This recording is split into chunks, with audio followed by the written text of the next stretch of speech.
நேற்றும் இன்றும் என்றும் மாறாதிருக்கிற எங்கள் ஜீவனுள்ள நல்ல தகப்பனே, அப்பா, கிருபை நீவாய் கொடுத்த இந்த நல்ல நாளுக்காக, இந்த நாளினுடைய இந்த இரவு வேளைக்காக நாங்கள் உமக்கு நன்றி செலுத்துகிறோம். ஒரு பகற்பொழுதை நாங்கள் காண கிருபை பாராட்டினீர். எங்களுடைய காரணம் எல்லாவற்றையும் முடிக்க நீர் உதவினீர். இப்பொழுதும் தெய்வ பிள்ளைகளாக நாங்கள் அனைவருமாக இந்த ஆலயத்தில் ஒன்று கூடி உம்முடைய வேதத்தில் உள்ள மகத்துவங்களை வாசிக்க தியானிக்க நீர் எங்களை அழைத்து வந்திருக்கின்ற தயவுக்காக நன்றி செலுத்துகிறோம். அருமையான பிள்ளைகளை நீர் பல்வேறு இடங்களிலிருந்து அழைத்து வந்த தயவுக்காய் ஸ்தோத்திரம். வர இருக்கின்றவர்களை குறித்த நேரத்துக்குள்ளாக அழைத்து வாரும். தொடர்ந்து அனைவருமாக ஒன்று சேர்ந்து உம்முடைய நாமத்தை மகிமைப்படுத்த அருள் தாரும். வந்தது நல்லது என்று கண்டு நாங்கள் திரும்பி செல்ல நீர் எங்களுக்கு உதவியறலும். இயேசு கிறிஸ்துவின் மூலமாய் வேண்டிக் கொள்கிறோம் ஜீவனுள்ள நல்ல பிதாவே, ஆமீன். தொடர்ந்து நாம் 31ஆம் அதிகாரத்தினுடைய காரியங்களை நாம் வாசித்து தியானிக்க கடவுள் நமக்கு உதவி செய்வாராக. இந்த அதிகாரம் யோபுனுடைய பதிலினுடைய இறுதி அதிகாரமாக காணப்படுது. 26வது அதிகாரத்திலிருந்து 31வது அதிகாரம் வரைக்கும் யோபு தன்னுடைய நண்பர்களுக்கு கொடுக்கின்ற பதிலினுடைய தொடர்ச்சியாக இந்த அதிகாரம் என்ன செய்கிறது காணப்படுகின்றது. இதில் அவர் என்ன சொல்றாரு? இத்தகைய துன்பங்கள் என்னுடைய வாழ்க்கையில வருவதற்கு என்னென்னவெல்லாம் காரணமாக இருந்திருக்க கூடும் என்று சொல்லி ஒரு பெரிய பட்டியலை என்ன செய்யறாரு, இந்த அதிகாரம் முழுவதுமா சொல்றாரு. ஆனா இவைகள் எல்லாவற்றையும் நான் என்ன செய்யவே கிடையாது. ஆனா இருந்தாலும் எனக்கு என்னது, இந்த துன்பம் வருகிறது என்று சொல்லி சொல்லுகிறார். அப்படி சொல்லக்கூடிய காரியங்கள்ல தான் போன வாரம் ஒரு 4 வசனங்களை குறித்து நாம் தியானித்தோம். இன்றைக்கு 5வது வசனத்திலிருந்து நாம் தியானிக்க கடவுள் நமக்கு உதவி செய்வாராக. அவர் சொல்றாரு, நான் மாயையிலே நடந்தேனோ, என் கால் கபடு செய்ய தீவிரித்ததோ என்று அவன் என்ன செய்கிறார், என் உத்தமத்தை அறிவாராக என்று சொல்லி நிறுத்துகிறார். மாயை, கபடு. மாயைன்னு சொன்னா என்ன அர்த்தம்? பொய், கபடுன்னா வஞ்சகம். இது ரெண்டுமே ஒன்றுக்கொன்று தொடர்புடையவை. ரெண்டுமே என்ன செய்ய முடியாது, பிரிக்க முடியாது. சூதுவாதுங்கிறோம் இல்ல, அது மாதிரி இந்த பொய்யும் வஞ்சகமும் என்னைக்குமே எப்படி இருக்கும், ஒன்றாகத்தான் இருக்கும். ஆக இவன் என்ன சொல்றாரு, நான் ஒருவேளை பொய்யில நடந்திருந்தா, இல்ல நான் வஞ்சகத்துக்கு பின்னாடி போயிருந்தா, கடவுள் எனக்கு அதுக்குரிய தண்டனை என்ன செய்யட்டும், கொடுக்கட்டும், நான் அதனை என்ன சொல்லுகிறேன், ஏற்றுக்கொள்ளுகிறேன் என்று சொல்லி என்ன செய்யறா சொல்லுகிறாரு. நம்முடைய வாழ்க்கையிலும் கூட இந்த மாயை, கபடு என்ன செய்யக்கூடாது, ஒரு நாளும் இடம்பெறவே கூடாது. நாம் அப்படிப்பட்ட ஒரு வாழ்க்கையை வாழத்தான் ஆண்டவர் நம்ம என்ன செய்திருக்கிறார், அழைத்திருக்கிறார். இப்ப வாசிக்கலாம். நீதிமொழிகள் 13ஆம் அதிகாரம் 11ஆம் வசனம். நீதிமொழிகள் 13ஆம் அதிகாரம் 11ஆம் வசனம். வஞ்சனையால் தேடின பொருள் குறைந்து போம், கைப்பாடாய் சேர்க்கிறவனோ விருத்தி அடைவான். வஞ்சனையாய் தேடி வருகின்ற பொருள் ஒரு நாள் என்ன செய்யாது, நிலைத்து நிற்ப போவது கிடையாது. ஆக இவன் சொல்லுகிற காரியம் என்ன, நான் வாழ்க்கையிலே எந்த விதமான மாயையும் நான் இதுவரைக்கும் என்ன செய்யவில்லை. கபடும் என்னுடைய வாயிலிருந்து என்ன செய்யவில்லை, புறப்படவே கிடையாது என்று சொல்லி தன்னுடைய உத்தமத்தை குறித்து அவ்வளவு அற்புதமாக ஆணித்தரமாக இவன் என்ன செய்யறான் சொல்லுகிறார். வேதத்துல அநேகர் என்ன செஞ்சிருக்காங்க, பொய்யும் வஞ்சகத்தையும் என்ன செஞ்சிருக்காங்க, செய்திருக்கிறாங்க. உதாரணம் சொல்ல முடியுமா? அனனியா, சப்பீரா, அப்போஸ்தலர் 5வது அதிகாரத்துல வருது.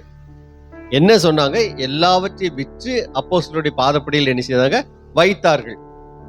அப்போ இவங்களுக்கு சொத்து என்ன செஞ்சிருக்கு, இருந்திருக்குது. மற்றவர்கள் முழுவதும் விற்று கொடுத்தாங்க, இவங்களுக்கு கொடுக்கணுங்கிற ஒரு எண்ணம் இருக்குது. அது நல்ல ஒரு எண்ணம் தான். ஆனா அதே வேளையில கொஞ்சம் தங்களுக்குன்னு சொல்லி என்ன செஞ்சுட்டாங்க, எடுத்து வச்சுக்கிட்டாங்க. அப்போ போய் பேதுருனுடைய பாதத்தடியில வைத்த மற்றவங்க என்ன செஞ்சாங்களோ அதே மாதிரி இவங்களும் என்ன செய்யறாங்க. அவன் தேவனுடைய மனுஷன். அவன் கேட்கிறான், நிலத்தை இவ்வளவுக்கு தானா விற்றீர்கள் என்று சொல்லி. என்ன சொல்றாப்ல? ஆமா, இவ்வளவுக்கு தான் என்ன செய்தோம், விற்றோன்னு சொல்லி என்ன செய்யறாங்க, சொல்லுறாங்க. அப்ப அவன் சொல்றாரு, நீங்க கடவுளிடத்துல என்ன செய்யறீங்க, பொய் சொல்லறீங்கன்னு சொல்றாரு. சொன்ன மாத்திரத்துல விழுந்து மரித்து போனோம். கொஞ்ச நேரம் கழிச்சு அடுத்த ஆள் வராங்க. அடுத்த ஆள்கிட்ட அதே கேள்விதான் கேட்கறாப்புல. என்னன்னு சொல்லிட்டு, நிலத்தை இவ்வளவுக்கு தானா விற்றீர்கள்? என்ன பதிலு? ஆமா, அதுவும் பொய் தான். அப்போ நீங்க 2 பேரும் சேர்ந்து பொய் சொல்லுவதற்கு என்ன துடிச்சலாக இருக்கிறது? நீங்க பரிசுத்தாவிக்கு விரோதமாக என்ன செஞ்ச? நீயே பொய் சொன்ன. அப்பவும் 2வது மரணம். பொய் பேசினா, கடவுளுக்கு விரோதமான காரியங்களை நடப்பித்தா உடனடி தண்டனை என்ன செய்ய கிடைக்கிறது. அப்படிப்பட்ட தண்டனை இன்னைக்கு நடந்துச்சுன்னா ஒரு ஆள் என்ன செய்ய மாட்டோம்? பொய்ய பேச மாட்டோம். அடுத்த நிமிஷமே உயிர் போகுதுன்னா என்ன செய்வோம்? பயந்து கொண்டு, உயிருக்கு பயந்து கொண்டு, என்ன வந்தாலும் பரவாயில்லன்னு சொல்லிட்டு என்ன செய்வோம்? உண்மையை பேசுவோம்.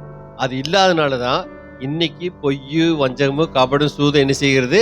நாளுக்கு நாள் அதிகமாகி கொண்டே போகிறது. ஒரு நாள் நம்முடைய வாயில பொய் என்ன செய்யக்கூடாது? காணப்படக்கூடாது. இன்னொரு காரியம், அனனியா சப்பீரால் ஒரு ஆளு, இன்னொரு ஆள் பொய் பேசியிருக்கிறாரு. கேயாசி. யார் அவரு? எலிசாவுடைய வேலைக்காரன். எலிசா தீர்க்கதரிசிக்கு என்ன சொத்து சுகம் இருக்கும்? ஒண்ணுமே என்ன செய்யாது, இருக்காது. ஆனா அவனை தேடி பெரிய ராணுவ தளபதி என்ன செய்யறா? வராப்ல. நாகமான் என்ன செய்யறார்? வரார். நாகமான் சீரிய ராணுவத்துடைய பெரிய படை தளபதி. அந்த நாட்டினுடைய ராஜா கிட்ட கடிதாசை வாங்கிட்டு வந்து இஸ்ரவேல் ராஜாவை கொடுத்து, உன்னுடைய நாட்டில தீர்க்கதரிசி இருக்கிறாரு, என் படைத்தலைவன் நான் என்ன செய்யறேன்? அனுப்புறேன்னு சொல்லிட்டு இந்த ராஜாவை அனுப்புறாரு.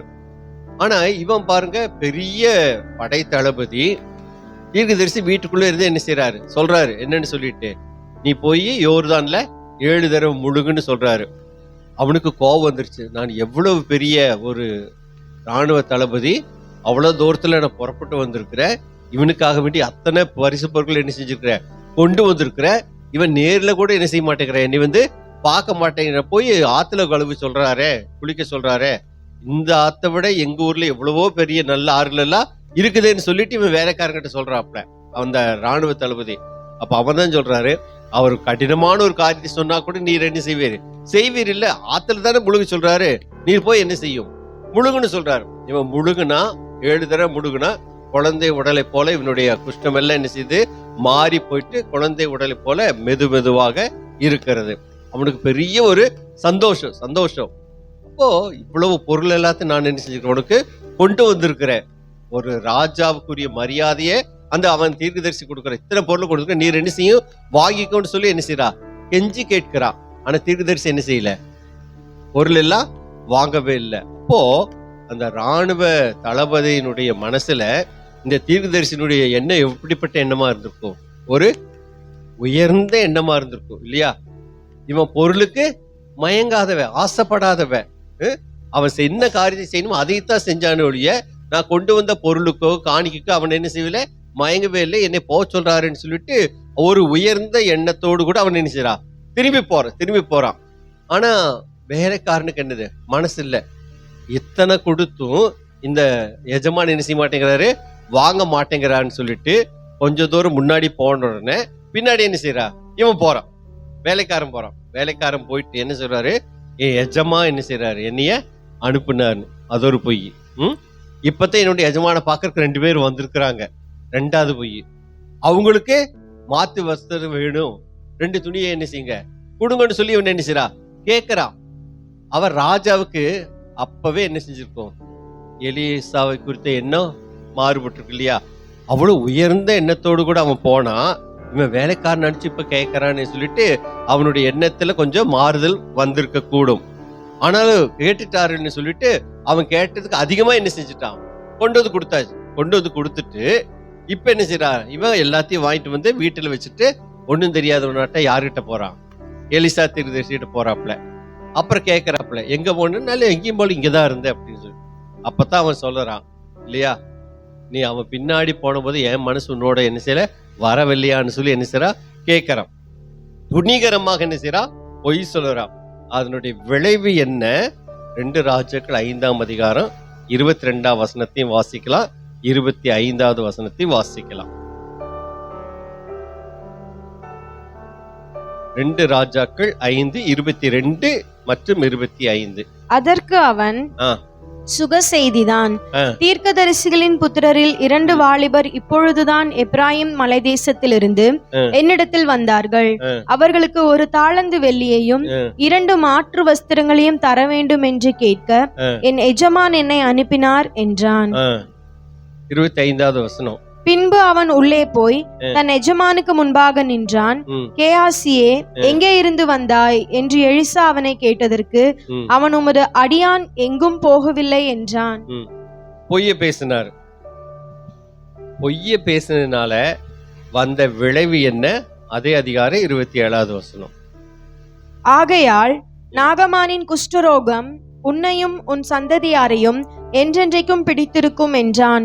உடனே அவன் உறைந்த மழை நிறமான குஷ்டரோகியாகி அவன் சமூகத்தை விட்டு புறப்பட்டு போனான். பாருங்க, அந்த காலத்துல குஷ்டரோகிகளுக்கு வீட்டில் இடம் இருக்காது.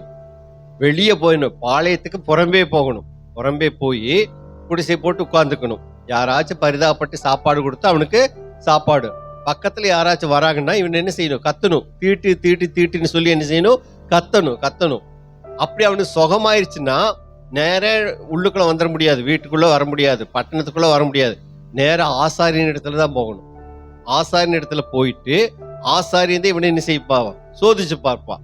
சோதிச்சு பார்த்து உனக்கு குஷ்டம் நீங்கிருச்சு அப்படின்னு சொன்னாதான் அவன் என்ன செய்ய முடியும்? ஊருக்குள்ள வர முடியும். இல்லைன்னா அவன் ஊருக்குள்ள என்ன செய்ய முடியாது? வர முடியாது. இயேசு கிறிஸ்து அற்புதத்தை செஞ்சார். 10 குஷ்டரோகிகள் என்ன செஞ்சாங்க? வந்தாங்க. இயேசு கிறிஸ்து சொஸ்தமாக்கினார். சொஸ்தமாக்கிட்டு அவர் அதோட விடல. அவர் என்ன செய்ய சொல்றாரு? அந்த 10 பேர்த்தையும் நீங்கள் முதல்ல போய் என்ன செய்யுங்க? ஆசாரியர்களுக்கு உங்களே என்ன செய்யுங்க? காண்பியுங்கள் என்று சொல்லி சொல்லுறாரு. ஏன்னா ஆசாரியனுக்கு தான் அந்த உரிமை இருக்குது. அவன் தான் அவர்கள் சுஸ்தமாய் விட்டார்களா இல்லையா என்று தீர விசாரித்து யோசித்து அவன் சொல்லுவான். அதுக்கு பின்னாடி தான் நம்ம வீட்டுக்குள்ள வர முடியும், ஊருக்குள்ள வர முடியும். ஆக இயேசு கிறிஸ்து அந்த காரியத்தை என்ன செய்ய சொல்றாரு. அப்போ பொய்ய பேசினா உடனடியாக அவனுக்கு என்னது? தண்டனை என்ன செய்தது? கிடைத்தது. இன்னைக்கு ஏன் துணிகரமாக பொய் பேசுறோம்? துர்க்கிரியைகளுக்கு தக்க தண்டனை கிடையாதபடியினாலே மனுபுத்தினுடைய இருதயம் என்ன செய்கிறது? கர்வம் கொள்ளுகிறது. உடனடியாக கிடைக்கலன்னு சொன்னா இன்னும் கொஞ்சம் என்ன செய்வோம்? அதே காரியத்துல ஈடுபடுவோம் அப்படிங்கிற ஒரு துணிச்சல் என்ன செஞ்சது? வந்துருது. இதே மாதிரி அனனியா சப்பீரால் மாதிரி உடனடியா ஆள் அவுட்டுன்னா, கேயாசி மாதிரி உடனடியா குஷ்டரோகம் வரும்னு சொன்னா யாரு துணிஞ்சு பொய் சொல்லுவதற்கோ துணிஞ்சு மோசமான காரியங்கள் நடப்பதற்கோ என்ன செய்ய மாட்டார்கள்? முன்வர மாட்டார்கள். ஒரு தடவைக்கு 10 தடவை என்ன செய்வாங்க? யோசிப்பாங்க. அதே மாதிரி தான் இன்னொரு ராஜாவை என்ன செய்தா? பொய் சொன்னார். யாரு? சவுல் ராஜா. சவுலை ஆண்டவர் ராஜாவாக ஏற்படுத்தினார். முதலாக சமஸ்த இஸ்ரவேலுக்கும் ராஜா வேணும்னு சொல்லி இந்த ஜனங்க கேட்டாங்க. ஆனா ஆண்டவருடைய திட்டம் என்ன? அவர்களுக்கு நியாயாதிபதிகளை ஏற்படுத்தினார், தீர்க்கதரிசிகளை ஏற்படுத்தினார், ஆசாரியர்களை என்ன செய்தார்? ஏற்படுத்தினார். இந்த ஜனங்கள் என்ன செஞ்சாங்க? மற்ற ராஜ்யங்களை பார்க்கறாங்க. மற்ற ராஜ்யங்கள்ல ராஜா இருக்கிறார். ராஜா எப்படி இருப்பாரு? நல்ல செங்கோலான சிம்மாசனத்துல, தங்கத்தாலான சிம்மாசனத்துல உட்கார்ந்துருப்பாரு. தங்கத்தாலான செங்கோலை கையில பிடிச்சிருப்பாரு. தங்கத்தாலான கிரீடத்தை என்ன செஞ்சிருப்பாரு? அணிந்திருப்பாரு. சுற்றிலும் படை வீரர்கள், ராணுவ வீரர்கள் நின்று கொண்டிருப்பார்கள். ஆளு நல்ல ஜக ஜக ஜகன்னு என்ன செய்வாரு? ஜொலிப்பாரு. தீர்க்கதரிசி எப்படி இருப்பாரு? ஒரு அழுக்கு சாலை போத்திட்டு, ஜடாமுடி வளர்த்திட்டு, இன்னைக்கு போவாரோ நாளைக்கு போவாரோ கோலத்தில் இருப்பாரு. யாருக்கு அப்படிப்பட்ட ஆளை கண்டா என்ன செய்யாது? பிடிக்காது. ஆகவே இந்த ஜனங்கள் என்ன செய்யறாங்க? சாமுவேல் தீர்க்கதரிசனத்துல போய் சொல்றாங்க, எங்களுக்கு ராஜா வேணும்னு சொல்லிட்டு. அவர் என்ன பண்ணுவாரு? அவரை ஏற்படுத்தினது ஆண்டவர். அப்ப அவரு கடவுள்கிட்ட போறாரு. அவங்களுக்கு எல்லாம் ராஜா வேணும்னு கேட்கறாங்க. அதான் கடவுள் சொல்றாரு, அவங்க ராஜா வேணும்னு கேட்டது குறித்து நீங்க என்ன செய்யாத? கவலைப்படாத. அவங்க உன்னை தள்ளி விடவில்லை, உன்னை ஏற்படுத்தின என்னை தான் தள்ளி விட்டார்கள் என்று சொல்லி கேட்டுட்டாங்க இல்லையா?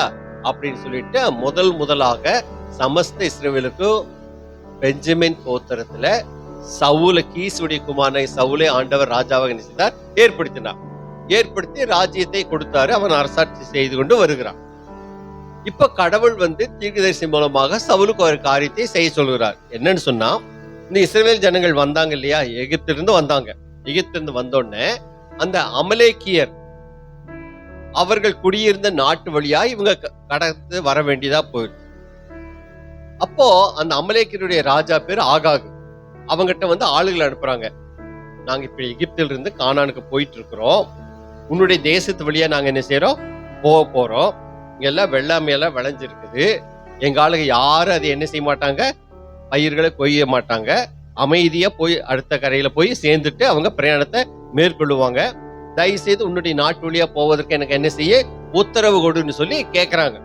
அப்ப அந்த ராஜா, அமலேக்கியருடைய ராஜா என்ன சொல்றாரு, நானும் எங்களுடைய தேசத்து வழியா நீங்க என்ன செய்யக்கூடாது, போக கூடாது. அப்படி நீங்க போனீங்கன்னா நான் உங்கள் மீது என்ன செய்வேன், யுத்தத்தை தொடுப்பேன்னு சொல்லி சொல்றாரு. இஸ்ரவேல் ஜனங்களுக்கு யுத்தம் பண்ணி இதுக்கு முன்னாடி எக்ஸ்பீரியன்ஸ் எல்லாம் கிடையாது, எந்த பயிற்சியும் கிடையாது. அவங்களுக்கு தெரிஞ்சதெல்லாம் என்னதான், கட்டட தொழில நல்லா செய்வாங்க, விவசாய தொழில நல்லா செய்வாங்க. யுத்தத்துக்கு போனதெல்லாம் ஒண்ணுமே கிடையாது. அப்போ வெறுங்கையா இருக்கிறவங்க கிட்ட போய் யுத்தம் பண்ணுனா நிச்சயமா இவங்க என்ன செய்வாங்க, தோல்விதான் அடைவாங்க. இப்படி அவர் சொல்லிட்டாரு. இப்படி சொன்ன பிற்பாடு அந்த தேசத்து வழியா அவங்களை என்ன செய்யல, போகிறதுக்கு விடல. அப்போ தேசத்தை சுற்றிலும் போக வேண்டிய அவசியமா போய்விட்டது. கடவுளுடைய பிள்ளைகளுக்கு கடவுள் எல்லா காரியத்தையும் முன்னின்று என்ன செய்வாரு, நடத்துவார். இந்த ஆகாக பண்ணின காரியத்தை ஆண்டவர் என்ன செய்தார், நினைவிலேயே வைத்திருக்கிறாரு. இப்ப இவங்க கானான் தேசத்துக்குள்ள போய்விட்டாங்க. ராஜா வேணும்னு கேட்டாங்க, ராஜா வந்தாச்சு. இப்ப தீர்க்கதரிசி மூலமாக ராஜா இடத்துல போய் சொல்றாரு, நீங்க வர்றபோது ஆகாகு உங்களுக்கு என்ன பண்ணினான்னு நான் என்ன செஞ்சிருக்கிறேன், நினைவிலே வைத்திருக்கிறேன். இப்ப நீ என்ன செய்யணும்னா, சவுல்கிட்ட தீர்க்கதரிசி மூலமாக ஆண்டவர் சொல்றாரு, நீ போய் ஆகாக இடத்துல போர் புரியணும். ஆகாக்கு விரோதமாக, அமலேக்கியருக்கு விரோதமாக போர் புரியணும். ஒருத்தரே என்ன செய்யக்கூடாது, விட்டு வைக்க கூடாது. கண்டத்தோட்டமா என்ன செஞ்சணும், வெட்டி போட்டணும். ஆகாக நீ என்ன செய்யக்கூடாது, உயிரோடு கூட வைக்க கூடாது. ஆடு மாடுகள் எதையும் வெட்டிக்க கூடாது. எல்லாவற்றையும் என்ன செய்யணும், கண்டத்தனமா வெட்டி சுட்டெரித்து போடணும்னு சொல்லி ஆண்டவர் சொல்லிட்டாரு. நான் கூட இருப்பேன், உனக்கு வெற்றியை கொடுப்பேன், எல்லா வாக்குத்தத்தத்தையும் கொடுத்து போருக்கு அனுப்புறாரு. அப்போ சவுல் ராஜாவுக்கும் ஆகாகுக்கும் அமலேக்கியர்களுக்கும் இஸ்ரவேல் ஜனங்களுக்கு போர் வந்தது. போர்ல ஆண்டவர் இஸ்ரவேலுடைய பக்கத்துல நின்றார். அவர்களுக்கு பெரிய வெற்றி கிடைத்தது.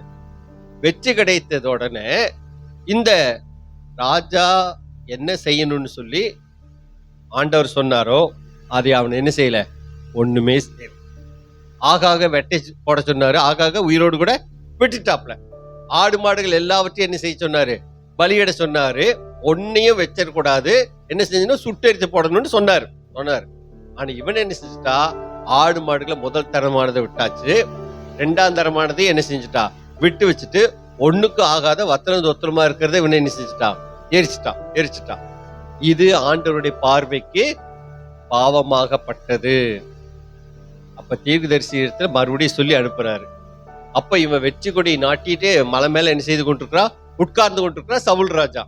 அப்ப தீர்க்கதரிசி போன உடனே அவர் என்ன சொல்றாரு, கர்த்தரால் ஆசீர்வதிக்கப்பட்டவரே உள்ளே வாரும், கர்த்தருடைய வார்த்தையை நான் நிறைவேற்றினேன்னு சொல்றாரு. கர்த்தருடைய வார்த்தை என்னது, ஆகாக உயிரோடு கூட வைக்க கூடாது, அவனை கண்டதனமா வெட்டி போடணும், சகல ஜனங்களையும் வெட்டி போடணும், ஆடு மாடுகள் எதையும் வைக்க கூடாது, எத்தனையும் தான் கர்த்தருடைய வார்த்தை, அதை நான் நிறைவேற்றினேன்னு சொல்லி சொல்றான். அப்பதான் இந்த தீர்க்கதரிசி கேட்கிறாரு, அப்படியா கர்த்தருடைய வார்த்தையை நிறைவேற்றி இருக்கிறியா அப்படின்னா, என் காதுல கொஞ்சம் சத்தமெல்லாம் கேட்குதே, மேன்னு சத்தம் கேட்குதே, அது என்ன சத்தம்னு கேட்கிறாரு. ஆடு மாடுகளுடைய சத்தமெல்லாம் கேட்குதே அப்படின்னா அவங்க சொல்றான், ஜனங்கள் உம்முடைய தேவனுக்கு பலியிடுவதற்காக அவைகளை என்ன செய்திருக்கார்கள், விட்டு வைத்திருக்கார்கள். சவுல் ராஜா பாருங்க, நம்முடைய தேவன் என்ன செய்யல, சொல்லல, உன்னுடைய தேவன் சொல்லி தீர்க்கதரிசியுடைய தேவனை குறித்து சொல்றாரு. அதுல அப்பவே தெரிஞ்சிச்சு அவன் தேவனை விட்டு விலகி போயிட்டா, அவருடைய வார்த்தைக்கு என்ன செய்யவில்லை, அவன் கீழ்ப்படியவில்லைன்னு. அப்பதான் சவுல் ராஜாவை பார்த்து சாமுவேல் தீர்க்கதரிசி சொல்றாரு, 1 சாமுவேல் 15:22, பலியை பார்க்கிலும் கீழ்ப்படிதலும் ஆட்டுக்கடாக்களின் நினத்தை பார்க்கிலும் செவி கொடுத்தலே உத்தமம். ஆண்டவருக்கு நீ பலி கொடுப்பதை விட அவருடைய வார்த்தைக்கு நீ என்ன செய்யணும், செவி கொடுக்கணும். இவன் என்ன சொன்னா பாருங்க, 1 சாமுவேல் 15ஆம் அதிகாரம் 15வது வசனத்தை வாசிக்கலாம். அதற்கு சவுல், அமலேக்கியரிடத்திலிருந்து அவைகளை கொண்டு வந்தார்கள். ஜனங்கள் ஆடு மாடுகளின் நலமானவைகளை உம்முடைய தேவனாகிய கர்த்தருக்கு பலியிடும்படிக்கு தப்ப வைத்தார்கள், மற்றவைகளை முற்றிலும் அழித்து போட்டோம் என்றான். இவன் சொன்னது ஆண்டவர் இவன் இடத்துல சொன்னாரு. இவன் இப்ப பழியை யார் மேல போடுறா? ஜனங்கள் மீது போடுறான். பொய்யே பேசுகிறான். ஆனா கடவுளுடைய கோபம் வந்தது. 40 வருஷம் அவனுடைய அரசாட்சி, ஆண்டவர் சவுலை ராஜாவாக ஏற்படுத்தினது எனக்கு மனஸ்தாபம் சொல்லிட்டு சவுலை தள்ளிவிட்டு அதற்கடுத்தது தாவீதை ராஜாவாக என்ன செய்தார்? ஏற்படுத்தினார். பொய்யும் வஞ்சகமும் இணை பிரியாதது, கூடவே இருக்கும். ஆனா அதே வேளையில வஞ்சகம் எதுவும் இல்லாதபடிக்கு பொய்யை பேசினவர்கள் வேதத்தில் இருக்கிறார்கள். ஆண்டவர் அவர்களை என்ன செய்திருக்கிறார்? அங்கீகரித்திருக்கிறார். யாரு?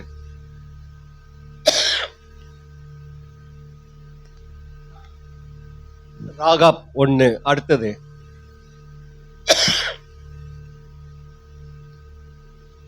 நம்முடைய முற்பிதாவாகிய ஆபிரகாம். அடுத்தது ஈசாக்கு.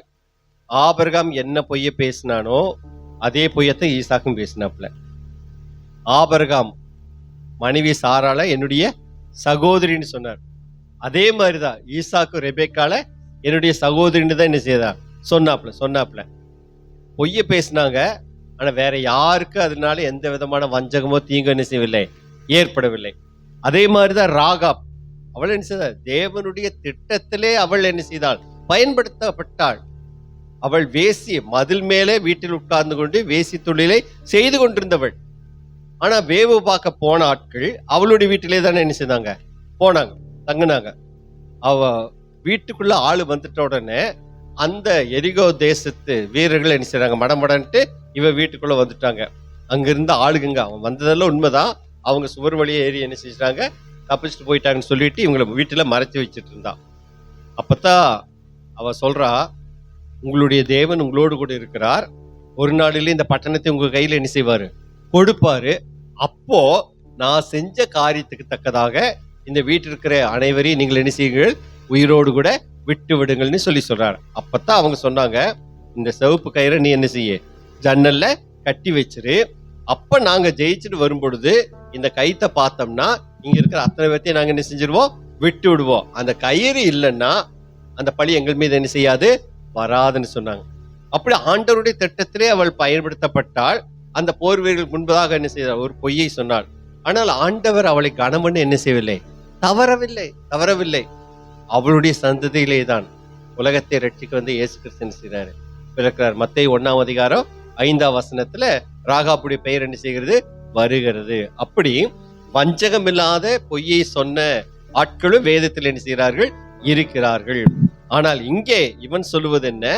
நான் பொய்யை பேசி வஞ்சகத்தை செய்திருந்தேன் என்று சொன்னால் அதற்கு என்ன தண்டனையோ அதை நான் என்ன செய்கிறேன்? ஏற்றுக்கொள்கிறேன் என்று சொல்லி, கடவுள் கொடுக்கிற தண்டனை இல்லை, இவனே தனக்குத்தானே என்ன செய்து கொள்கிறான். இந்த வசனத்தை பின்னாடி வரும்போது பார்த்தா தண்டனை என்ன செய்கிறான்?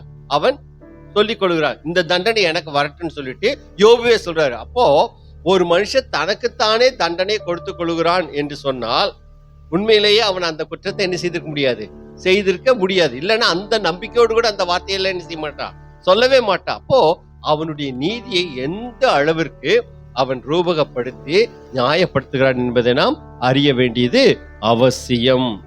அடுத்தது ஒரு காரியத்தை சொல்லாமாருங்க, சுமுத்திரையான தராசிலே தேவன் என்னை நிறுத்து, என் உத்தமத்தை அறிவாராக. சுமுத்திரையான தராசு அப்படின்னு என்ன? எந்த விதமான குறைபாடுகளும் இல்லாத அந்த தராசு, தேவன் நிறுத்துகின்ற தராசு. அதிலே ஒரு தராசுக்கு 2 பக்கம் இருக்கும் இல்லையா? ஒரு பக்கம் எடக்கல்ல வைப்போம், இன்னொரு பக்கம் நாம என்ன செய்வோம்? பொருள்களை வைப்போம். ரெண்டும் என்ன இருக்கணும்? சமமாக இருக்கணும். அப்படி இந்த தேவன் வைத்திருக்கிற தராசுல ஒரு பக்கம் என்ன இருக்கும்? தேவனுடைய நீதி நியாயங்கள் ஒரு பக்கம் இருக்கும். யோபு சொல்றாரு, அப்படிப்பட்ட ஒரு தராசுல என்னை நிறுத்து பார்ப்பாராக என்று சொல்லுகிறான். அப்படின்னா இவனுடைய நீதி நேர்மை எந்த அளவிற்கு தேவனுடைய நீதி நேர்மைக்கு ஒத்து போகிறது. அப்ப இவன் நடப்பிக்கிற ஒவ்வொரு காரியத்தையும் எதனோடு கூட ஒப்பிட்டுத்தான் அவன் நடத்திருப்பான். இது தேவனுக்கு நீதியாய் காணப்படுமா, இது தேவனுடைய நீதி நியாயத்திற்கு ஒத்து வருமா, அப்படிப்பட்ட காரியங்களிலே தான் இவன் என்ன செய்திருக்கிறார், ஈடுபட்டிருக்கிறார். அப்பதான் ஒரு பக்கம் இவனுடைய ஆக்ஷன்ஸ், இவன் செய்கின்ற செயல்கள், இன்னொரு பக்கம் தேவனுடைய நீதி நியாயங்கள், இது ரெண்டு சமமா இருக்கிறதுனால அவன் அந்த அளவிற்கு நான் நீதிமான் என்பதை என்ன செய்து பார்க்கிறான், நிறுத்து பார்க்கிறான். நம்முடைய காரியங்களும் தராசில் என்ன செய்யப்படும், நிறுத்து பார்க்கப்படும். ஒருத்தர் பார்த்தாங்க இல்லையா தராசுல, யாரு?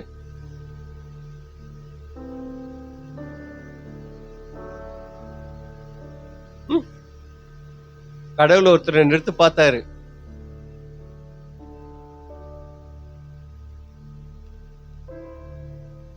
வெரி குட், நல்ல பிள்ளை. தானியேல் 5ஆம் அதிகாரம் 27ஆம் வசனம்.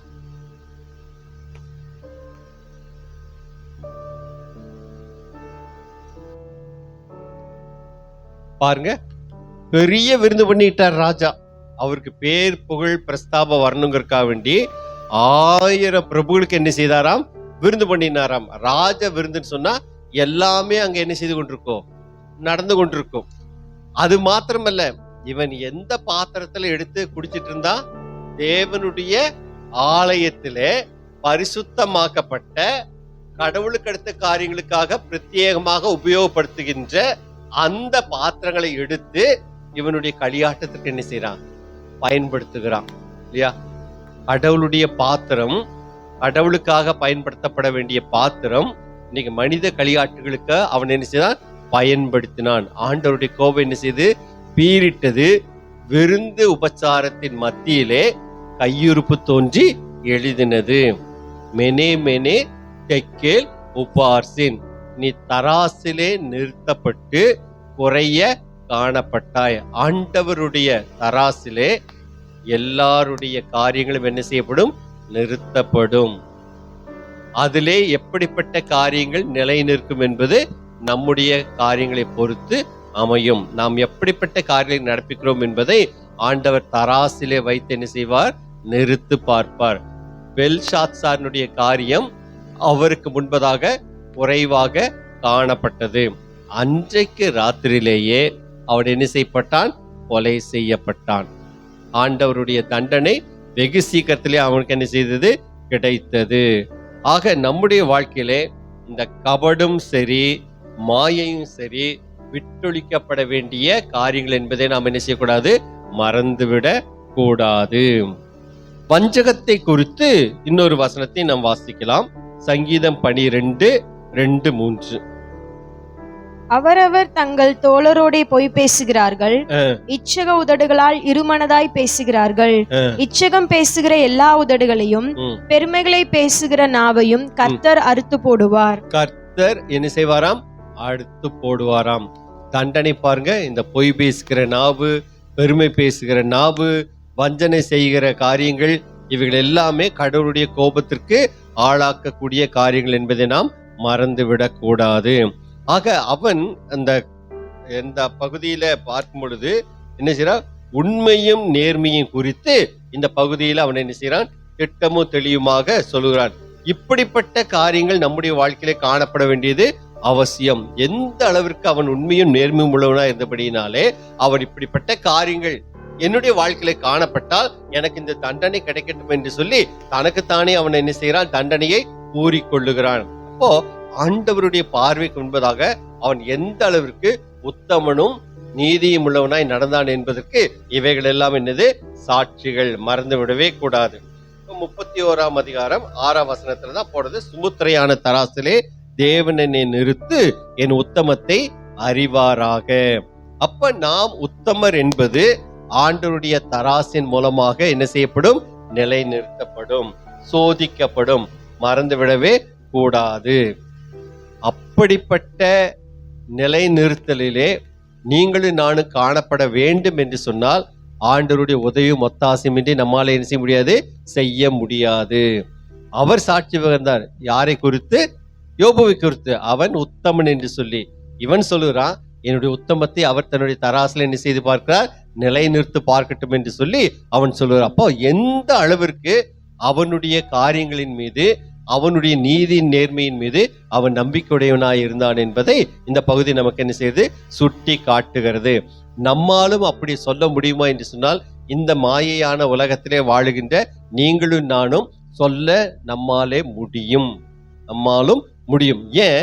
கடவுள் நம்மோடு கூட இருக்கிறார். பலத்தினாலும் அல்ல, பராக்கிரத்தினால, என்னுடைய ஆவியினாலே ஆகும் என்று சொல்லுகிறார். அவரை நாம் சார்ந்திருக்கும் பொழுது, அவர் நீதி நேர்மை தவறாதவர். தேவன் தம்முடைய நீதியின் மீது சார்ந்திருக்கிறார். தேவன் யாரையும் சார்ந்திருப்பது கிடையாது. நாமும் அதே போலத்தான் அவருடைய நீதியின் மீது சார்ந்திருக்கும் பொழுது நம்முடைய காரியங்கள் அனைத்தையும் நீதியும் நேர்மையுமாக என்ன செய்யும், காணப்படும். இப்ப வாசிக்கலாம் நீதிமொழிகள் 16ஆம் அதிகாரம் 11ஆம் வசனம்.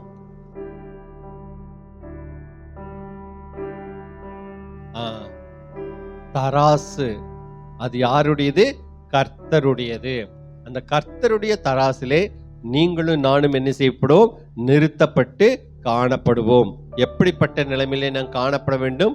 கொஞ்சம் கூட என்ன செய்யக்கூடாது, எசக பெசகாதபடிக்கு சரிசமமாக நம்முடைய செயல்கள் என்ன செய்யணும், காணப்பட வேண்டும். ஆண்டவருடைய அந்த ஸ்டாண்டர்ட், அந்த நிலைக்கு தகுந்தவாறு நம்முடைய வாழ்க்கை முறைகளும் சரி, நடை உடை பாவனைகள் சரி, நம்முடைய பேச்சுக்கள், நடத்தைகள், எண்ணங்கள், நினைவுகள் எல்லாமே எப்படி இருக்கணும், ஆண்டவர் எதிர்பார்க்கின்ற நினைவுகளாக காணப்பட வேண்டியது அவசியம். எல்லாவற்றையும் ஆண்டவர் ஒரு நாளிலே நியாய தீர்ப்பு கொண்டு வந்து என்ன செய்வாரா, நிறுத்துவாராம். நாம் பேசுகின்ற ஒவ்வொரு வார்த்தைக்கும் நாம் என்ன செய்ய வேண்டும், கணக்கு கொடுக்க நாம் என்ன செய்யப்படுகிறோம், அழைக்கப்படுகிறோம். அப்போ நம்முடைய எல்லா காரியத்திலும் ஆண்டவர் நம்ம என்ன செய்ய பார்ப்பார், தராசிலே நிறுத்து பார்ப்பார்.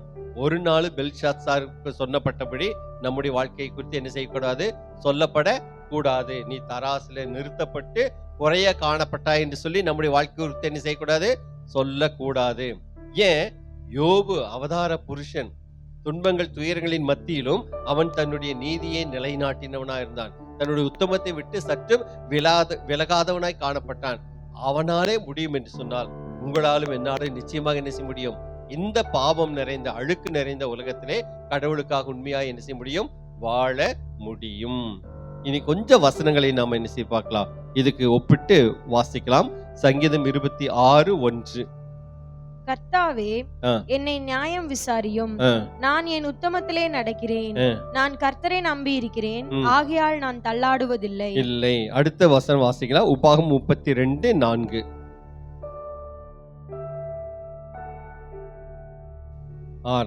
ரோமர் 2:5. உன் மன கடினத்திற்கும் குணப்படாத இருதயத்திற்கும் ஏற்றபடி தேவனுடைய நீதியுள்ள தீர்ப்பு வெளிப்படும் கோபாக்கினை நாளிலே உனக்காக கோபாக்கினையை குவித்துக் கொள்கிறாயே. ஏசாயா 26:7-8.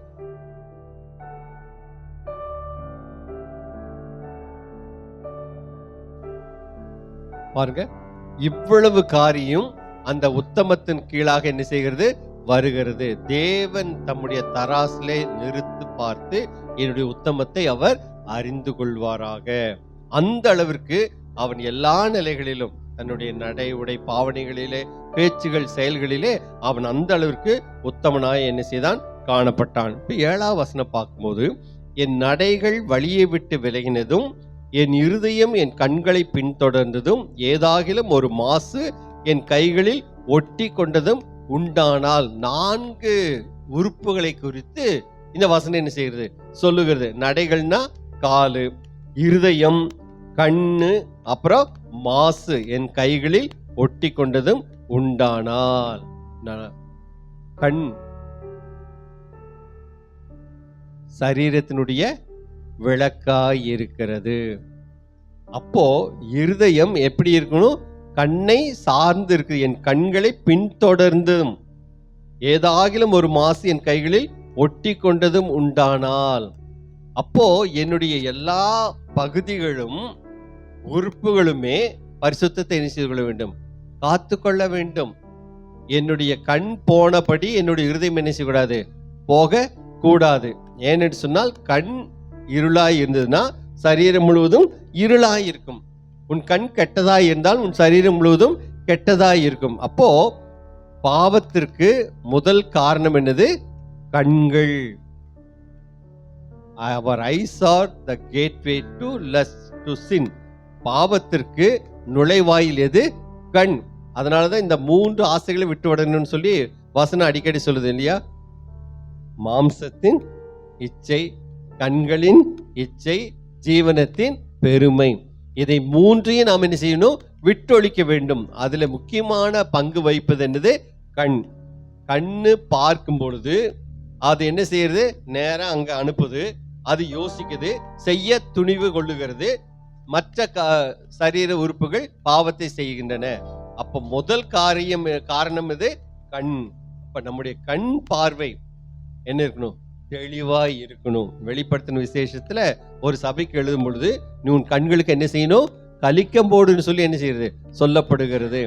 கண்ணானது சரீரத்தினுடைய விளக்காய் இருக்கிறது. இந்த கண்ணை நாம் என்ன செய்ய வேண்டும்? பரிசுத்தத்தோடு கூட காத்து கொள்ள வேண்டும். அதனாலதான் இந்த அதிகாரத்தினுடைய முதல் வசனத்திலேயே அவன் என்ன சொல்றா? என் கண்களோடு கூட உடன்படிக்கை பண்ணினான். கண்களை வைத்து அவன் ஆண்டவரோடு கூட என்ன செய்திருக்கிறான்? உடன்படிக்கை பண்ணி இருக்கிறான். என் கண் நல்லவற்றையே என்ன செய்ய வேண்டும்? பார்க்க வேண்டும். என் கண் தீயனவற்றை ஒரு நாளும் என்ன செய்யக்கூடாது? பார்க்க கூடாது என்று சொல்லி ஆண்டவருடைய சன்னிதானத்திலே அவன் என்ன செய்திருக்கான்? ஒரு உடன்படிக்கையை என்ன செய்திருக்கிறான். அந்த உடன்படிக்கை என்ன செய்யக்கூடாது? மீறக்கூடாது. கண்களினால் பாவத்திற்கு மூல காரணம் என்னதான்? கண்கள் தான். அது பார்க்கின்ற பார்வைதான் முதல் காரணமே. அதே மாதிரி பாவம் வந்ததற்கு முதல் காரணம் என்னது? கண்கள் தான். புசிய கூடாதுன்னு சொல்லி ஆண்டவர் கனியை விலைக்கு வச்சாரு. அந்த வசனம் என்ன சொல்லுது? அது பார்வைக்கு இன்பமாய் இருந்துச்சு. பார்க்கறதுக்கே எப்படி இருக்குது?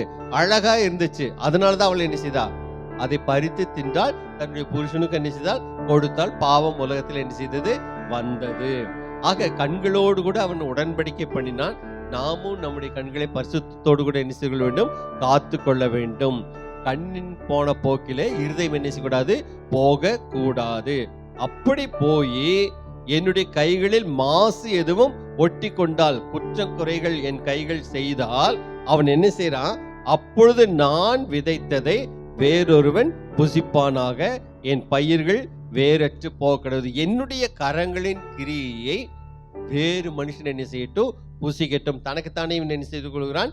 தண்டனை கொடுத்து கொள்ளுகிறான். அப்ப இந்த அளவுக்கு அவன் சொல்லுகிறான் என்று சொன்னால் அவன் இந்த காரியத்தை எல்லாம் என்ன செய்யவில்லைன்னு தான் அர்த்தம். எவ்வளவோ கஷ்டப்படுகிறோம். நாம சம்பாதிக்கிற சம்பாத்தியத்தை அடுத்தவன் சாப்பிட்டா எப்படி இருக்கும்? சங்கீதம் 128 வசனம் என்ன சொல்லுது? கர்த்தருக்கு பயப்படுகிற மனுஷன் எவனோ அப்படி சொல்லிட்டு தான் அந்த முதல் ஆசீர்வாதம் என்ன? உன் கைகளின் பிரயாசத்தை நீ சாப்பிடுவாய். நாம உழைக்கிறோம், நாம சம்பாதிக்கிறோம். அதனுடைய பலனை நாம் தான் என்ன செய்ய வேண்டும்? அனுபவிக்க வேண்டும். வேற்றொரு ஒரு நாளும் என்ன செய்யக்கூடாது? நம்முடைய உழைப்பின் பலனை என்ன செய்யக்கூடாது? அனுபவிக்க கூடாது. அப்போ இவன் எந்த அளவிற்கு உத்தமனாய் இருந்திருந்தான் என்று சொன்னால் இவன் இந்த வார்த்தையை சொல்லி இருப்பான். நான் இப்படி செஞ்சிருந்தேன்னு சொன்னா என்னுடைய கைகளின் பிரயாசத்தை என்ன செய்யட்டும்? அடுத்தவன் அனுபவிச்சுட்டு போட்டோம். எனக்கு அந்த அனுபவம் எனக்கு அவசியம் இல்லைங்கிற அளவுக்கு சொல்றான் என்று சொன்னால் அந்த அளவுக்கு தன்னுடைய நீதி நேர்மையின் மீது அவன் நம்பிக்கையுள்ளவனா என்ன செய்யறான்? காணப்படுகிறான். அடுத்த ஒரு காரியத்தை சொல்றா பாருங்க. என் பயிர்கள் வேறற்று போக கடவது. பெரிய நிலசுவான் தான் இல்லையா? நிலபுலன்கள் எல்லாம் இவனுக்கு அதிகமா இருக்குது. என்னுடைய விளைச்சல் விளையாமல் போக கடவுது, பட்டு போகட்டும் சொல்லி என்ன செய்யறான்? தனக்கு தானே சாபத்தை என்ன செய்கிறான்? வருவித்து கொள்ளுகிறான். நம்ம கண்ணு பார்ப்பது எதுவுமே என்ன செய்யக்கூடாது? நாம நிறைவேற்றக்கூடாது. கண் நம்முடைய சரீரத்தினுடைய விளக்காய் இருக்கிறது. அதனை நாம் பாதுகாத்து கொள்ள வேண்டியது அவசியம். இப்ப யாராவது ஒருவர் வாசிக்கலாம். யோவான் 7ஆம் அதிகாரம் 24வது வசனம். தோற்றத்தின்படி தீர்ப்பு செய்யாமல் நீதியின்படி தீர்ப்பு செய்யுங்கள் என்றார். கண் பார்ப்பதை எல்லாம் பார்த்து அதன்படி நாம் என்ன செய்யக்கூடாது? தீர்ப்பு செய்யக்கூடாது. நீதியின்படி நாம் என்ன செய்யணும்? தீர்ப்பு செய்ய வேண்டும். அப்படின்னா கண் என்பது என்ன? அதற்கு என்ன விடை காணலாம், வாசிக்கலாம். நீதிமொழிகள் 3ஆம் அதிகாரம் 5-6 வசனங்கள். உன் சுய புத்தியின் மேல் சாயாமல் உன் முழு இருதயத்தோடும் கர்த்தரில் நம்பிக்கையாயிருந்து உன் வழிகளில் எல்லாம் அவரை நினைத்துக்கொள். அப்பொழுது அவர் உன் பாதைகளை செவ்வைப்படுத்துவார். சங்கீதம் 24:3 வாசிக்கலாம். யார் கர்த்தருடைய பர்வதத்தில் ஏறுவான்? யார் அவருடைய பரிசுத்த ஸ்தலத்தில் நிலைத்திருப்பான்? கைகளில் சுத்தமுள்ளவனும் இருதயத்தில் மாசில்லாதவனுமாயிருந்து தன் ஆத்துமாவை மாயைக்கு ஒப்புக்கொடாமலும் கபடாய் ஆணையிடாமலும் இருக்கிறவனே. அப்போ இந்த கண் என்பது எதை குறிக்கிறது? நம்முடைய சுய அறிவு, சுய புத்தியினை குறிக்கிறது தான் கண். அப்போ வசனம் என்ன சொல்லுது? நீ உன் சுய புத்தியின் மீது நீ என்ன செய்யக்கூடாது? சாயக்கூடாது. உன் கண் போன போக்கில் நீ என்ன செய்யக்கூடாது? நடக்கக்கூடாது. உன்னுடைய இஷ்டத்துக்கு நீ என்ன செய்யக்கூடாது? காரியங்களை நடப்பிக்க கூடாது. எல்லாவற்றையும் கர்த்தருடைய நீதி நியாயங்களுக்கு முன்பாக நிறுத்து பார்த்து நல்லது என்று கண்டால் அதனை நீ என்ன செய்ய வேண்டும்? தொடர வேண்டும் என்று சொல்லி இந்த வசனம் நமக்கு என்ன செய்யுது? சொல்லுகிறது. அப்போ இந்த 5, 6, 7, 8 வசனங்கள் அவன் என்ன சொல்றாரு? இந்த காரியமெல்லாம் என்னுடைய வாழ்க்கையிலே நான் செய்திருந்தேன் என்று சொன்னால் என்னுடைய கைகளின் பிரயாசத்தை அடுத்தவனை என்ன செய்யட்டும்? சாப்பிட்டு போட்டும், எனக்கு விளைந்த விளைச்சல் இல்லாமல் போகட்டும் என்று சொல்லி தனக்கு தானே அவன் என்ன செய்யறான்? சாபத்தை வருவித்துக் கொள்ளுகிறான். அப்படின்னா அந்த அளவிற்கு அவன் உத்தமனாய் இருந்தபடியினாலே இந்த வார்த்தைகளை என்ன செய்யறான்? சொல்லுகிறான். நம்மாலும் அப்படி சொல்ல முடியுமா? இப்படி நான் பண்ணல, இப்படி நான் பண்ணி இருந்தேன்னு சொன்னா எனக்கு சாபம் வரட்டும், நான் நாசமா போட்டு, அப்படி யாருக்கா சொல்லுவோமா? நம்ம நிச்சயமா நாம என்ன செய்ய மாட்டோம், சொல்ல மாட்டோம். எல்லா பாவத்தையும் செஞ்சாலும் கூட நாம என்ன செய்ய, நம்மை நீதிமானாகத்தான் உலகத்துக்கு என்ன செய்து கொள்வோம், காட்டிக்கொள்ளுவோம். ஆனா அவன் அவ்வளவு தூரம் உத்தமனாய் இருந்தும் கூட இது எல்லாத்தையும் நான் செய்யாமல் போயிருந்தேன் என்று சொன்னால் எனக்கு சாபம் வரட்டும் என்று சொல்லி தைரியத்தோடு கூட என்ன செய்யறான் இந்த யோபு பக்தன் சொல்லுகிறான்.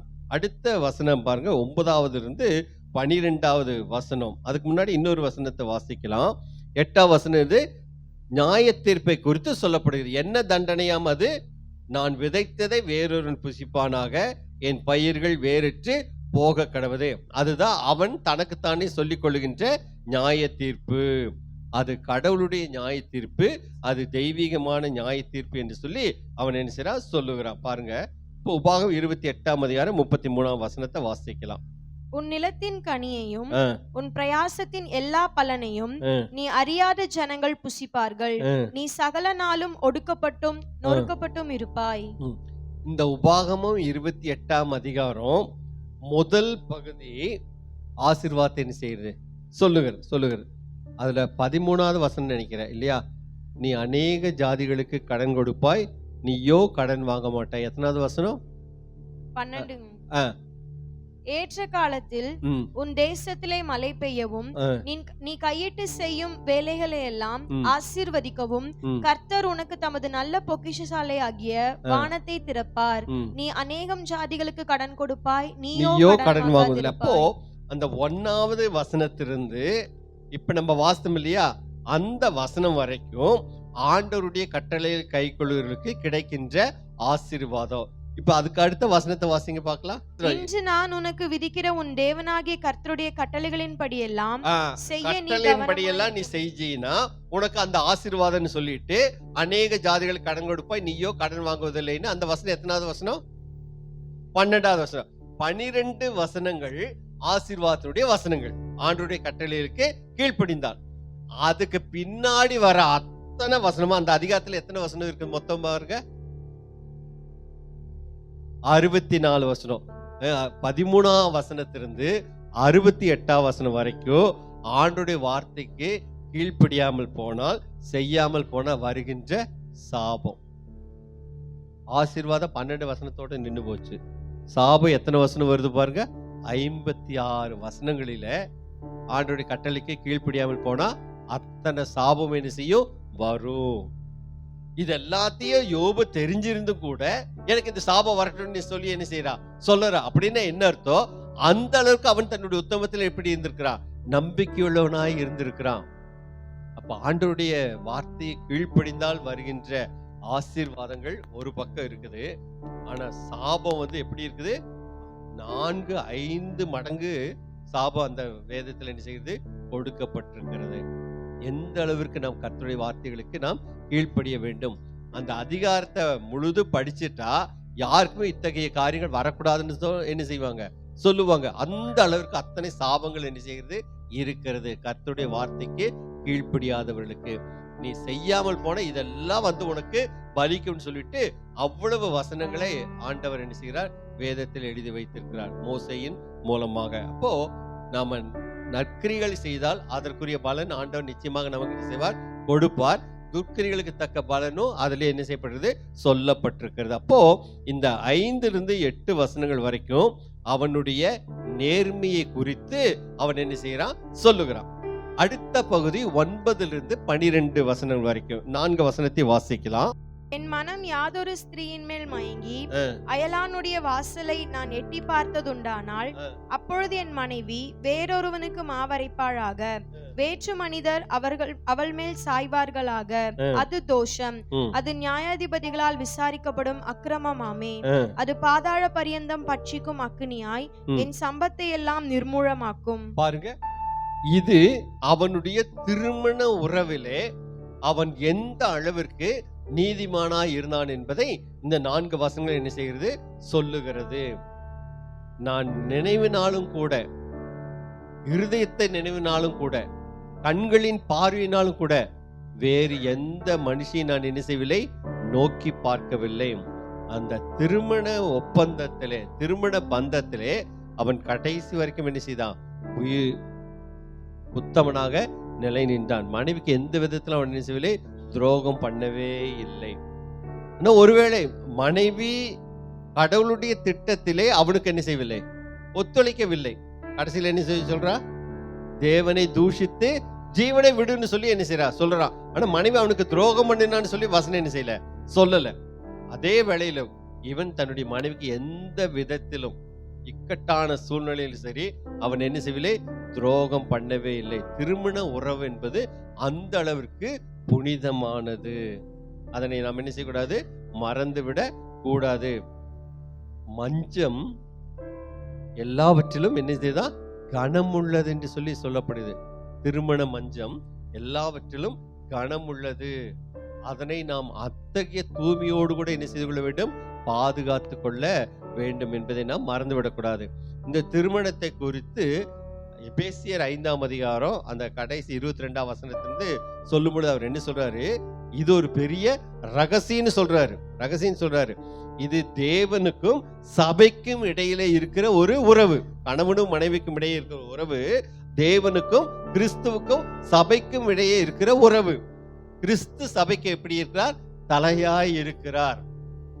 அதே மாதிரி தான் கணவனும் மனைவிக்கு எப்படி இருக்கிறான், தலையாய் இருக்கிறான். அதனை நாம் என்ன செய்யக்கூடாது, மறந்து விடக் கூடாது. அநேகர் என்ன சொல்லுவாங்க, இது அப்போஸ்தலனாகிய பவுலுடைய போதனை.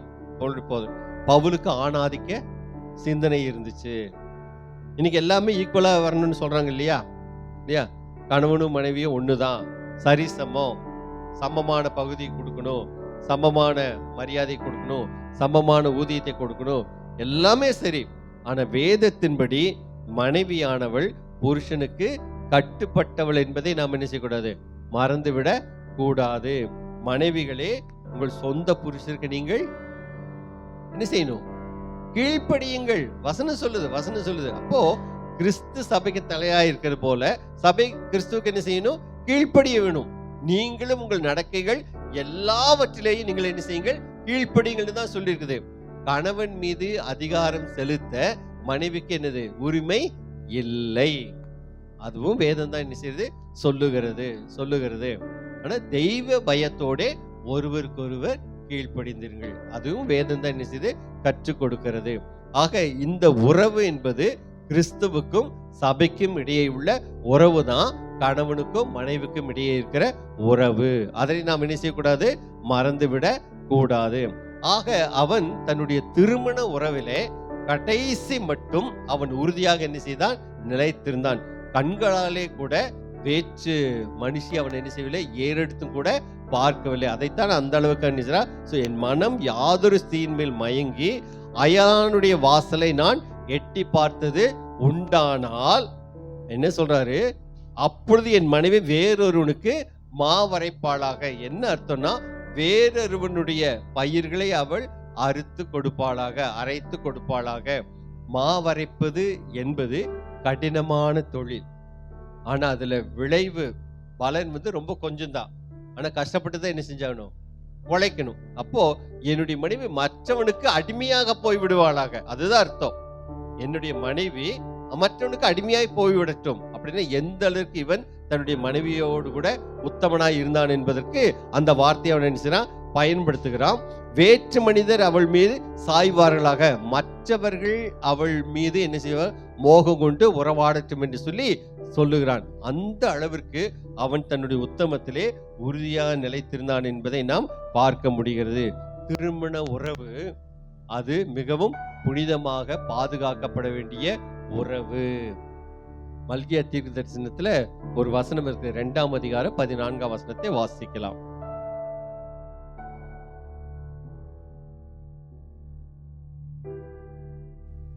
பாருங்க, கடவுள் எதற்காக திருமணத்தை ஏற்படுத்தினார் என்பதை இந்த வசனங்கள் நமக்கு என்ன செய்யுது, கற்றுக் கொடுக்கிறது. ஆண்டவருடைய திட்டம். திருமணத்தை ஏற்படுத்தினவர் கடவுள் தான். ஆதியிலே ஏதேன் தோட்டத்திலே ஆண்டவர் முதலாக படைத்தது மனிதனைத்தான் படைத்தான். படைப்புகள்ல முதல்ல இயற்கையெல்லாம் படைத்தாரு, செடி கொடி சூரியன் எல்லாத்தையும் படைச்சிட்டு கடைசியாக மனு குலத்தை படைத்தார், ஆணாக படைத்தார்.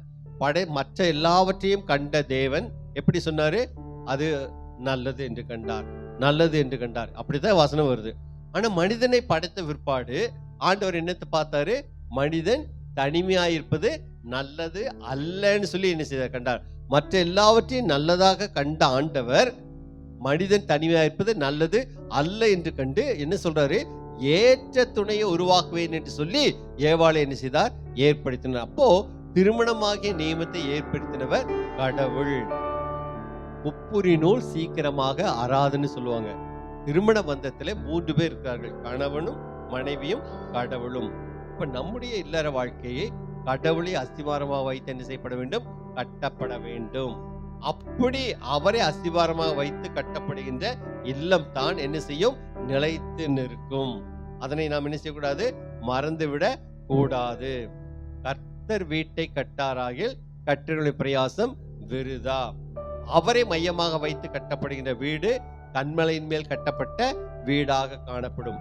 புயல் வரும், கொந்தளிப்பு வரும், கொடுங்காற்று வரும், தென்றல் வீசும், எது வந்தாலும் அது ஆடாது, அசையாது, உறுதியாக நிற்கும். ஏன், உறுதியான அஸ்திவாரமாகிய கடவுளின் மீது அந்த இல்லம் என்ன செய்யப்பட்டிருக்கிறது, கட்டப்பட்டிருக்கிறது.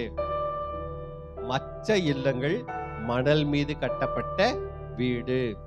புயல் வந்தாலும் சரிஞ்சு போயிரும், மழை வந்தாலும் சரிஞ்சு போயிரும், வெயில் வந்தாலும் பாதிக்கப்படும், எல்லாமே வரும்.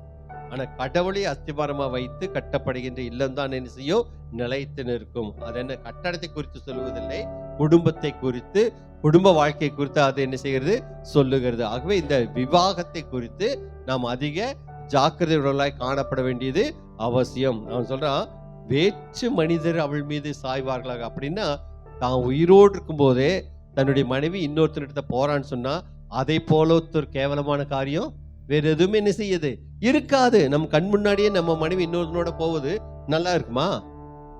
நிச்சயமாக அது ஒரு கேவலமான காரியம். சமூகத்திலே நமக்கு இருக்கிற மதிப்பு மரியாதை எல்லாம் ஒரே நிமிஷத்துல என்ன செஞ்சு போயிடும், அழிந்து போயிடும். இவன் அப்படி ஒரு காரியத்தை சொல்றான்.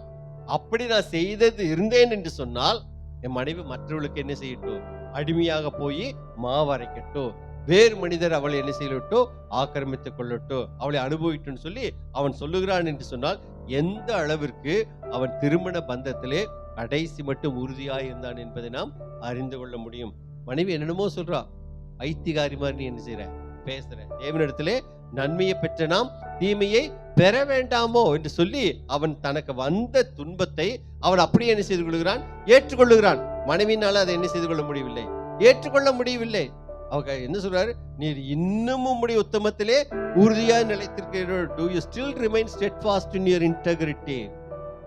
அந்த உத்தமம், இன்டெகிரிட்டி என்பது திருமண வாழ்க்கையிலே கடைசி வரைக்கும் கடைபிடிக்க வேண்டிய ஒன்று.